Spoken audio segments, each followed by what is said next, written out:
പരിസമ്മ പ്രത്യക്ഷപ്പെട്ട ഈ ആൾത്താരിൽ നിന്ന് സാക്ഷ്യം പറയാൻ എന്നെ അനുഗ്രഹിച്ചതിന് ഈശോയ്ക്കും പരിസമ്മയ്ക്കും കൊടാനുകൂടി നന്ദി. എൻ്റെ പേര് എലിസബത്ത്. ഞാൻ ചങ്ങനാശ്ശേരിയിൽ നിന്ന് വരുന്നു. ഇതെൻ്റെ മോൾ സേറ. ഇത് എൻ്റെ അമ്മ. എനിക്ക് ഉടമ്പടി എടുക്കുന്നതിന് മുമ്പ് എൻ്റെ ജീവിതത്തിൽ ഉണ്ടായ ഒരു അനുഗ്രഹമാണ് ഞാനിവിടെ സാക്ഷ്യമായിട്ട് പറയുന്നത്. ഇത് പറയുന്നതിന് വൈകിപ്പോയതിന് ഞാൻ ഈശോയോടും മാതാവിനോടും ക്ഷമ ചോദിക്കുന്നു. എൻ്റെ വിവാഹം കഴിഞ്ഞ് 2 വർഷമായിട്ടും എനിക്ക് കുട്ടികളൊന്നും ഉണ്ടായിരുന്നില്ല. അപ്പോൾ ഞാൻ വളരെയധികം വിഷമത്തിലായിരുന്നു. അപ്പോൾ എൻ്റെ ചേട്ടൻ്റെ വൈഫ് ചേച്ചി എന്നോട് കൃപാസനത്തെപ്പറ്റി പറയുകയും കൃപാസന മാതാവിനോട് പ്രാർത്ഥിക്കണമെന്ന് എന്നോട് പറയുകയും ചെയ്തു. അങ്ങനെ ഞാൻ കൃപാസന മാതാവിനോട് പ്രാർത്ഥിക്കുമായിരുന്നു. അമ്മയോട് ഞാൻ അങ്ങനെ പറഞ്ഞു, അമ്മേ, എനിക്കൊരു കുഞ്ഞ് തന്ന് അനുഗ്രഹിക്കുവാണെങ്കിൽ കൃപാസനത്തിൽ എൻ്റെ കുഞ്ഞിനെയും വന്ന് ഞാൻ സാക്ഷ്യം പറഞ്ഞോളാമെന്ന് ഞാൻ നേരുകയുണ്ടായി. അങ്ങനെ എൻ്റെ അമ്മയും എനിക്ക് വേണ്ടി ജമാ ചൊല്ലി മാതാവിനോട് പ്രാർത്ഥിക്കുമായിരുന്നു. അങ്ങനെ കുറച്ച് മാസങ്ങൾക്ക് ശേഷം ഈശോയുടെ മാതാവിൻ്റെ കാരുണ്യം കൊണ്ട് ഞാൻ പ്രഗ്നൻ്റായി. പ്രഗ്നൻസിയുടെ ആദ്യ മാസങ്ങളിലൊന്നും എനിക്ക് വലിയ പ്രശ്നങ്ങളൊന്നും ഉണ്ടായിരുന്നില്ല. ഇന്ന് 5-ാം മാസത്തെ സ്കാനിന് ശേഷം എനിക്ക് സെർവിക്സിന് ഒരു പ്രശ്നമുണ്ടെന്നും അങ്ങനെ ഫുൾ ബെഡ് റെസ്റ്റ് എടുക്കണമെന്ന് പറഞ്ഞു. ബാക്കിയുള്ള മാസങ്ങളിൽ ഫുൾ ബെഡ് റെസ്റ്റിലാണ് കഴിഞ്ഞിരുന്നത്. അതിനിടയ്ക്ക് പലപ്പോഴായിട്ട് ഹോസ്പിറ്റലിലൊക്കെ അഡ്മിറ്റ് ആവേണ്ട അവസ്ഥകളൊക്കെ ഉണ്ടായി. 7-ാം മാസം ഡോക്ടർ നേരത്തെ ഡെലിവറി നടക്കാനുള്ള ചാൻസ് ഉണ്ടെന്ന് പറഞ്ഞു. അപ്പോൾ കുഞ്ഞിനെ NIC വെക്കാതെ കിട്ടണമേ എന്ന് ഈശോയോട് മാതാവിനോട് പ്രാർത്ഥിക്കുമായിരുന്നു.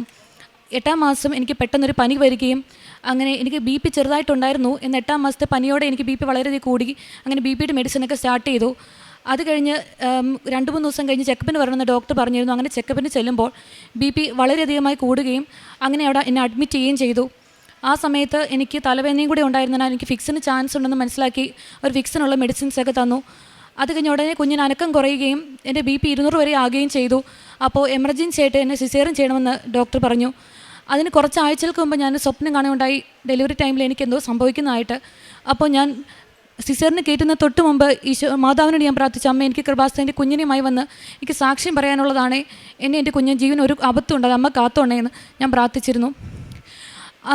അതുകൊണ്ട് സിസേറിന് തൊട്ട് മുൻപ് എന്നെ സിസേറിയൻ ചെയ്തിരുന്ന ഡോക്ടർ എന്ന് പറയുന്ന ഒരു സിസ്റ്റർ ഡോക്ടറായിരുന്നു. ആ ഡോക്ടർ എൻ്റെ നെറ്റിയിൽ കുരിശ് വരച്ച് നന്മ നിറഞ്ഞമേ ചൊല്ലി പ്രാർത്ഥിക്കുകയുണ്ടായി.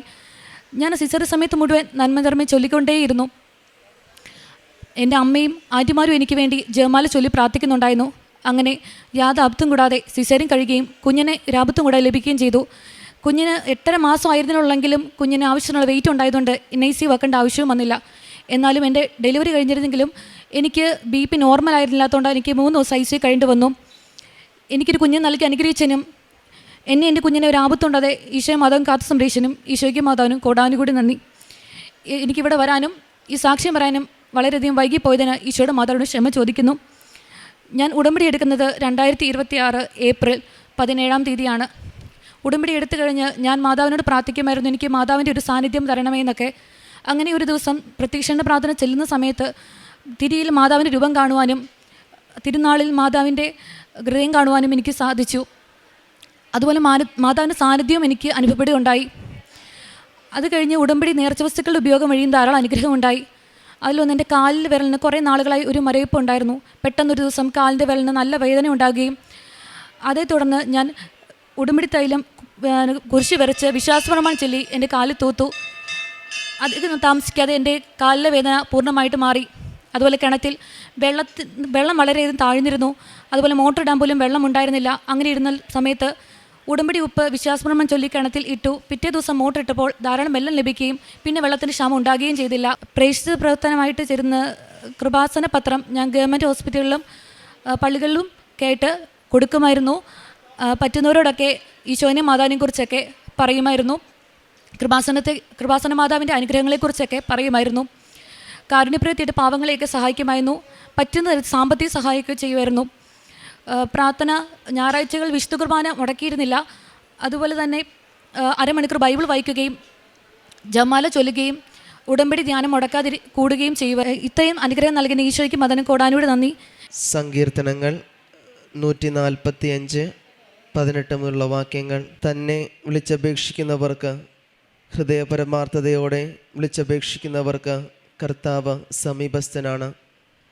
തൻ്റെ ഭക്തന്മാരുടെ ആഗ്രഹം അവിടുന്ന് സഫലമാക്കുന്നു. അവിടുന്ന് അവരുടെ നിലവിളി കേട്ട് അവരെ രക്ഷിക്കുന്നു. പരിശുദ്ധ അമ്മയുടെ പ്രത്യക്ഷീകരണ സാക്ഷിയായിട്ട് എലിസബത്ത് സെബാസ്റ്റ്യൻ ചങ്ങനാശ്ശേരി തൻ്റെ അനുഭവ സാക്ഷ്യം നമുക്ക് മുമ്പിൽ പങ്കുവെക്കുകയായിരുന്നു. ഉടമ്പടിയിലേക്ക് വരുവാനും പരിശുദ്ധ അമ്മയോട് ചേർന്നുകൊണ്ട് തൻ്റെ ജീവിതത്തെ ക്രമപ്പെടുത്താൻ എനിക്ക് സാധിക്കുകയത്. തനിക്ക് 2 വർഷമായിട്ട് കുഞ്ഞുങ്ങളില്ലാതിരുന്നതും എന്നാൽ പരിശുദ്ധ അമ്മയോട് പ്രാർത്ഥിച്ചതിൻ്റെ ഫലമായിട്ട് പരിശുദ്ധ അമ്മ നൽകിയ അനുഗ്രഹമാണ് ഇവർക്ക് ഈ കുഞ്ഞ്.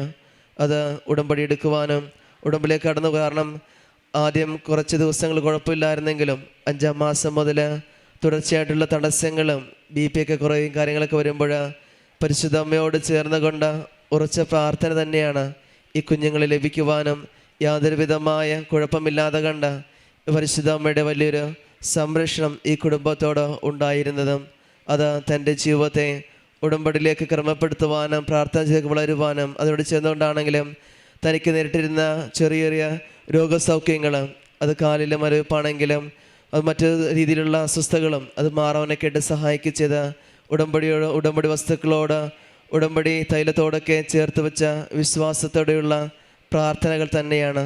ഇനി മുമ്പോട്ടുള്ള ഈ കുടുംബത്തിൻ്റെ യാത്രയിൽ പരിശുദ്ധമായ പ്രത്യക്ഷീകരണ സാക്ഷികളായിട്ട് ഇനിയും അനുഗ്രഹങ്ങളാൽ ഈ കുടുംബത്തെ അനുഗ്രഹിക്കട്ടെ എന്ന് നമുക്ക് പ്രാർത്ഥിക്കാം.